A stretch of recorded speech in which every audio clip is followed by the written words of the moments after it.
بسم اللہ الرحمن الرحیم هو الذی یصورکم فی الارحام کیف یشاء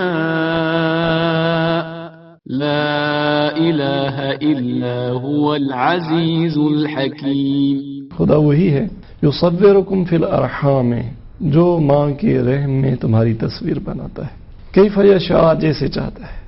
نطفہ اگر اس کی حقیقت پہ غور و فکر کیا جائے اور پھر اس پہ یہ جو نقش نگاری ہوئی ہے، اس سے جو چیز بنی ہے، اس پہ تھوڑا غور و فکر کیا جائے کہ یہ کیسے ایک ذرے سے، وہ ذرا جو ظاہری آنکھ سے دیکھا بھی نہیں جا سکتا، اس سے کیا بنا.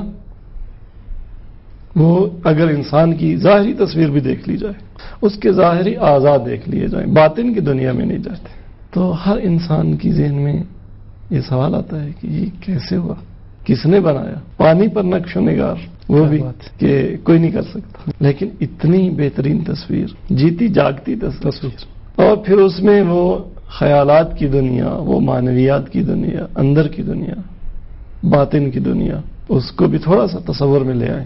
کون ہے جس نے یہ سب کچھ بنایا؟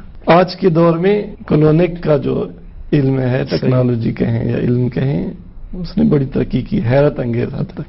لیکن کیا ہے، اگر آج کسی حیوان کے بدن کا ایک خلیہ لے کر اس پہ کئی سال، 10-20 سال کے تجربات کرنے کے بعد، کتنے قیمتی آلات کے ذریعے، کتنے برینز نے کام کیا، کتنے مراحل سے گزرنے کے بعد پہلے سے موجود ایک زندہ خلیے سے اس جیسا ایک حیوان بنایا.